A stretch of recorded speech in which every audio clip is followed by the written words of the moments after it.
E aí, trabalhadores, beleza? Bem-vindos para mais um vídeo. Hoje a análise rápida é da Odontoprev, ODPV3, quarto de 2020 ano de 2020. Bora lá?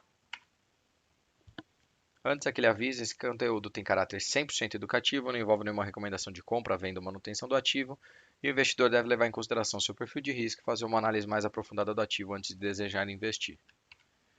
Estou iniciando aqui o ticker dela, né? ODPV3, Odontoprev. Ela tem 34 anos de fundação, com 15 anos de listagem na bolsa, então ela abriu IPO em 2006. Ela é do setor de seguros, né? Porém de seguros de planos de odontológicos, focado em odontológico. Ela não tem outro tipo de serviço. Então ela é líder em planos odontológicos na América Latina como um todo, com aproximadamente 6,3 milhões de beneficiários. A gente vai ver ali no resultado dela que ela aumentou aí esse número de beneficiários. Então, ela é do segmento de listagem do novo mercado, tem 100% de tag along e 44,8% de free float. E os sócios majoritários dela é o Bradesco Saúde, com 50% das ONs, e a Genesis Investments, com 5% das ONs. A avaliação dos consumidores no Reclame Aqui é 7 de 10, é uma classificação boa, né? A gente sabe que tem classificações melhores aí, mas está ok. E a avaliação dos funcionários dela é de 3,4 de 5, também é uma avaliação boa. Então, se você é sócio da Odontoprev aí ou o que você acha da empresa, comenta aqui embaixo aqui para mim e já deixa o like nesse vídeo aqui antes de começar a análise e encaminha para aquele seu amigo aí que gostaria de saber um pouco mais sobre a Odontoprev. Bora lá para o resultado. Então, bora aqui, trabalhadores, para a análise da Odontoprev, né, o quarto de 2020, o ano de 2020. Então, ela traz aqui um paradoxo onde 13% dos brasileiros só possuem plano dental, né? Então, ela vê aqui uma grande possibilidade de crescer, que nos Estados Unidos hoje é 78% da população. Então, se ela conseguir crescer aí e ela sendo líder de mercado, ela tem uma fatia muito boa para ela crescer. E ele traz aqui, ó, 19,9 milhões de vidas. Então a gente vê uma escala muito crescente aqui em plano odontológico, que antigamente a galera não pensava muito nisso e não tinha muito isso, né? Então o setor de plano odontológico vem crescendo absurdamente. Aí deu uma estagnada nos últimos anos e cresceu 177 mil vidas de 2020 para janeiro de 2021, então bem acima do plano médico normal. E ela traz aqui, né, que dentro dos planos odontológicos do Brasil, em receita anual e vidas, ela é a maior, né, a primeira, então ela fecha aqui em receita com 1,7 bilhões de reais e em vidas 7,5 milhões de vidas aqui. Então ela já está numa casa muito acima das demais, né, quando a gente compara aqui com as demais. Então, os planos odontológicos, quando a gente olha a receita líquida aqui, ticket médio, então o ticket médio dela do odonto massificados, né, que seria as pequenas e médias empresas, e também os planos individuais, ela tem um ticket médio maior do que as concorrentes, porém ainda tem o corporativo e quando a gente vê um consolidado aqui, ela tem uma receita muito maior do que as demais, e o ticket médio ali fica na média do pessoal aqui, na casa dos 25, 20 aqui, reais. Então ela está em liderança em todas as regiões do país, né? Então quando a gente olha aqui no ranking de Sudeste, Sul, Centro-Oeste, Norte e Nordeste, e o total ela fica em primeiro lugar em todas. E as métricas selecionadas aqui para as empresas pares, né? Então olhando beneficiários em mil vidas, ticket médio, sinistralidade e o índice combinado, como ela é focada só em plano odontológico, ela dá uma disparada aqui em relação aos demais, né? Que os demais dividem plano odontológico com plano de saúde. E aí ela não, ela é focada e especializada em plano odontológico, ela sai na frente aqui sendo líder de mercado. As vantagens competitivas dela versus os demais, né? Então ela é foco dental, as demais não. A estratégia dela é de geração de valor, as demais é volume. O market share dela, beneficiários, né? Olhando aqui, dezembro de 2020, ficou em 28%, então ela domina aí quase um terço do mercado. O market share dela por receita ficou na casa de 32%, isso aqui é dados do terceiro TRI de 2020. E ela tem um ticket médio aqui do quarto TRI de 2020 na casa de 21, enquanto os demais, com o mix deles, fica em 17. Quando a gente olha o número de beneficiários aqui, né, dental e médico, ela só com dental ela passa todos os outros somando os dois tipos de plano, então ela é bem grande em número de vidas. E olhando algumas vantagens competitivas, né, o modelo de negócio dela, como é que funciona? Ela tem os clientes, onde tem um ticket médio por usuário, eles utilizam da Odontoprev, pega o serviço aqui do dentista e ela reembolsa o dentista aqui pelo serviço.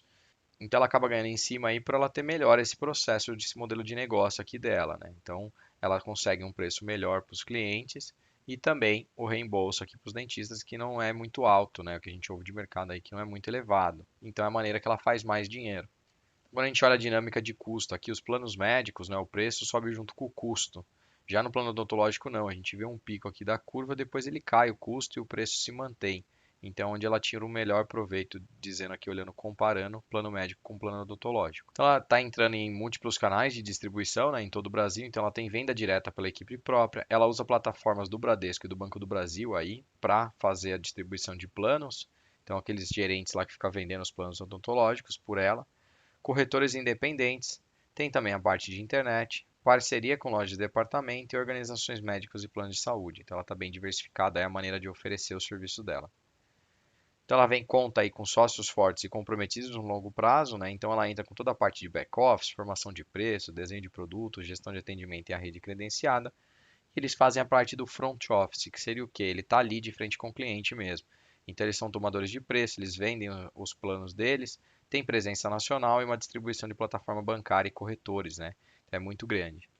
Quando a gente olha aqui, então, o Bradesco, mais de 70 milhões, e o Banco do Brasil chega em mais de 70 milhões de pessoas. E os dois fazem distribuição nacional, né, para o Odontoprev, e exclusividade, elas têm só com o Bradesco. A gente já viu ali que uma parte do sócio, né, sócio majoritário dela é o Bradesco, interligando os dois lados. Quando a gente olha aqui, né, é a maior e melhor rede do Brasil que eles colocam, né, eles têm 31 mil profissionais credenciados em mais de 2.700 cidades. Então eles têm uma distribuição nacional aqui, formação acadêmica diferenciada e educação continuada. A gente vê que está bem concentrado mais para essa metade aqui do país, mas ainda tem uma pulverização para o lado de cá. Quando a gente olha o desempenho financeiro dela, então ela traz aqui desde 2006 até 2020, né, uma métrica de crescimento anual aqui dela. Então a receita líquida dela desde 2006 a 2020 cresceu em torno de 18%, o EBITDA ajustado em torno de 19% e o lucro líquido em torno de 24%. Então desde quando ela fez o IPO dela. Crescimento bem expressivo aí para quem é sócio acionista dela. Quando a gente olha a receita líquida anual aqui por segmento, né, a gente vê que lá em 2014 ela tinha 75% da receita vindo do meio corporativo e 25% apenas de pequenas e médias empresas e planos individuais. Hoje, em 2020, né, ela virou esse cenário, então 58% ainda é do corporativo, porém 42% é de pequenas e médias empresas e planos individuais, o que é melhor para ela, porque ela tem um ticket médio maior aqui nessa classes do que na classe corporativa, né? Então, ela mostra aqui que tem um crescimento de 20% nos planos individuais e 14% nos planos de pequenas e médias empresas. E quando a gente olha a evolução da receita aqui, o ticket médio dela por segmento desde 2014, ela tem um crescimento anual de 17%, né? E receita massificada aqui com 42% do total da receita dela e 58% aqui do corporativo. A receita massificada são as pequenas e médias empresas e os planos individuais. Tá? Quando a gente olha então aqui, ó, o ticket médio do corporativo cresceu de 15 para 17, um aumento de 11%. E o ticket médio do massificado, né, que é pequenas e médias empresas individuais, saiu de 22 para 31, um crescimento de 41%. O que puxou a receita líquida dela assim 17% nesse segmento, sendo que o corporativo aqui puxou a receita líquida dela em 16%. E um ponto relevante, né, que no corporativo ela tem uma alta concorrência, né, número de competidores.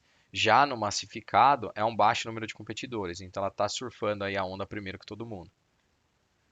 Então, os dois segmentos de negócio dela, né, o corporativo e o massificado. Então, o potencial de crescimento no corporativo já é médio, no massificado é alto, então porque tem baixo número de competidores.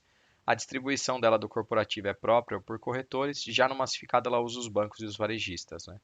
O ticket médio do corporativo gira na casa de 17, já o massificado 32, quase o dobro do corporativo, o que é muito bom para ela.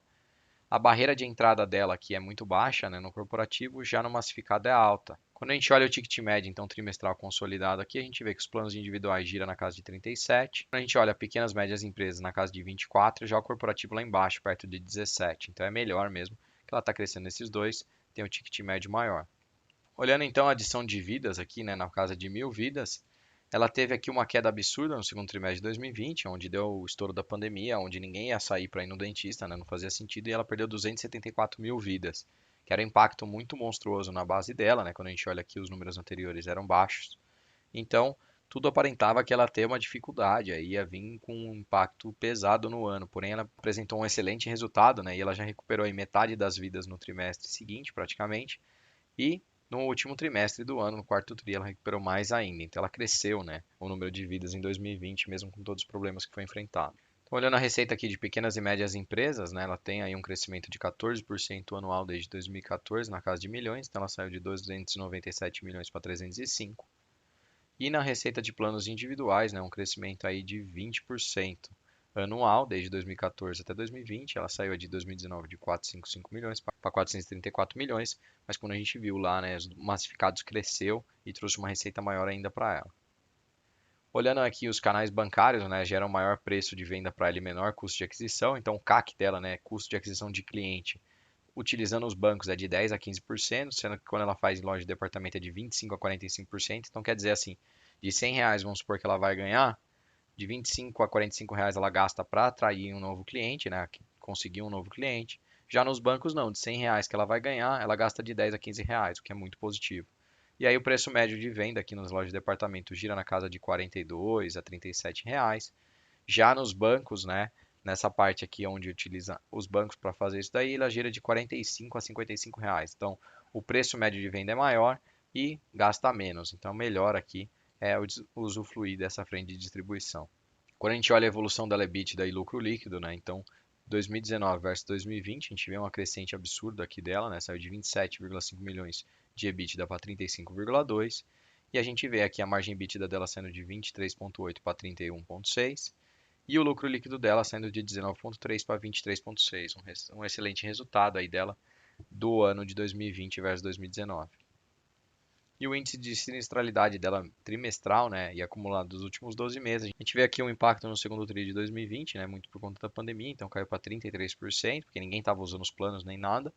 Aí o pessoal retomou a utilizar, mas ela ainda está num patamar bem bom, né, antes, melhor aí até do que os anteriores, acumulado dos últimos 12 meses, fechou em 40,6. Quando a gente olha só o custo de aquisições por segmento, né? Então a gente olha aqui que no corporativo é o mais baixo, porém ticket médio é mais baixo, então não é o foco maior dela, ela está com foco aqui nos planos individuais, pequenas e médias empresas, onde o ticket é mais alto, o custo de aquisição é maior, né? Porque também, apesar de ter baixos players, é mais difícil chegar lá, mas aí ela utiliza, né? Dos canais bancários aqui, reduzindo muito o custo dela. Quando olha despesas de comercialização aqui por segmento, né? Os planos individuais ficou na casa de 19,9% da receita. Pequenas e médias empresas ficou na casa de 15,2% e o corporativo 5,9%. Então a provisão de perda sobre os créditos aqui, o PDD dela, né, caiu bastante aí, então ela fechou na casa de 2,8 com 48,7 milhões de reais. E o EBITDA ajustado dela, então ela teve aqui um impacto na receita, porém todos os demais serviços aqui, os demais itens, fez com que ela crescesse e fechasse aí um aumento de 29,9 ano contra ano. E o EBITDA ajustado dela desde o início do IPO fechou aí com um crescimento anual de 19%, fechando na casa de 544 milhões de reais. Quando a gente olha o EBITDA ajustado aqui pelo CAPEX, né, em 2020, ela praticamente com CAPEX em linha com o ano de 2019, né, de 33 milhões em 2019, 35 milhões em 2020, porém ela trouxe um aumento aqui significativo de EBITDA de 418 milhões para 544. E o lucro líquido e margem líquida dela, então ela fechou com lucro líquido aqui de 361 milhões, né, um crescimento de 24% ano a ano desde o IPO de 2006, e a margem líquida dela ficou em 20,5%. Quando a gente olha a evolução do caixa dela, ela fechou em 753 milhões de reais, então ela teve uma evolução grande aqui no caixa. E quando a gente olha aqui o fluxo de caixa dela, né, boa parte aqui de geração de caixa, ela fechou com quase 500 milhões de geração de caixa. Então ela praticamente gerou o caixa líquido que ela tinha do ano de anterior aqui de dezembro. Quando a gente olha aqui o fechamento do ano, ela fechou com um caixa líquido aqui de 753 milhões de reais. E desde quando ela abriu o IPO, ela já conseguiu fazer uma geração de caixa aí na casa de 3,5 milhões para os acionistas, né? Então é uma geração de caixa bem forte aí. Bora agora lá fechar com o resumão do Fundamentei e colocar meu ponto de vista sobre o crescimento aí da Odontoprev. Fechando aqui então o resumão, né, com os dados do Fundamentei. Então o patrimônio líquido dela de 2019 para 2020 teve um crescimento aí na casa de aproximadamente 100 milhões de reais. A receita líquida dela praticamente andou em linha, né, de 1,8 bilhões para 1,7 bilhões, né, quase 1,8 também. O EBITDA dela cresceu, né, saiu da casa de 407 milhões para 540 milhões. Quando a gente olha o lucro líquido dela, ela cresceu também de 285 milhões para 360 milhões. A margem líquida dela cresceu, né, 16% para 20%, muito puxada aí pelo crescimento no segmento de pequenas e médias empresas e também nos planos individuais, né, diretamente. Então ela diminuiu o empresarial lá, onde é o corporativo que dá uma menor margem para ela. Então isso daqui é bem positivo. O ROI dela saiu de 26% para 30%. Ela aumentou o caixa aqui de 544 milhões para 717 milhões. Ela fechou com um fluxo de caixa operacional aí na casa de 305 milhões. O mesmo número aqui de investimento de CAPEX de 33 milhões para 35 milhões. e ela fechou aqui com payout na casa de 75%, um pouquinho abaixo dos 88% do ano passado, porém é um grande resultado, né? Então, no momento que eu gravo esse vídeo, a Nutoprev fechou em R$ 12,61 a cotação dela, e basicamente foi um excelente resultado aí na minha visão, onde ela conseguiu crescer num ano de pandemia, apesar do impacto dela do segundo TRI que foi muito forte, né? A gente podia imaginar aí que seria difícil ela recuperar as vidas que ela perdeu, muito por conta de ninguém estar indo, tá? No segundo trimestre. Porém, ela conseguiu reverter esse número aí e trazer mais vidas ainda no terceiro e no quarto TRI. Então ela fechou um excelente resultado, ela melhorou, na minha opinião aí, as suas margens e a sua receita, porque ela está agora crescendo, né? A divisão dela desde lá de 2016 para agora 2020, ela está mais focada de sair um pouco aí do foco do corporativo, que antes era 75% da receita dela, hoje representa ali 58%, que é muito positivo. Ela está trazendo uma evolução aí constante, né? É um negócio até diferenciado. Olhando em plano dental, né? Todo mundo que tem ou quem tem, né, não acaba não utilizando muito. Mas é bem interessante aí, foi um resultado muito bom. Comenta aqui embaixo o que você achou do resultado. Deixe seu like nesse vídeo para o YouTube empurrar esse vídeo aí para mais pessoas e as pessoas conhecerem o canal. Então, trabalhadores, se vocês gostaram do vídeo, peço que deixe seu like, que ative o sininho para receber todos os conteúdos novos que eu trago aqui no canal. E se você não é inscrito, se inscreva no canal. Valeu, trabalhadores. Obrigado.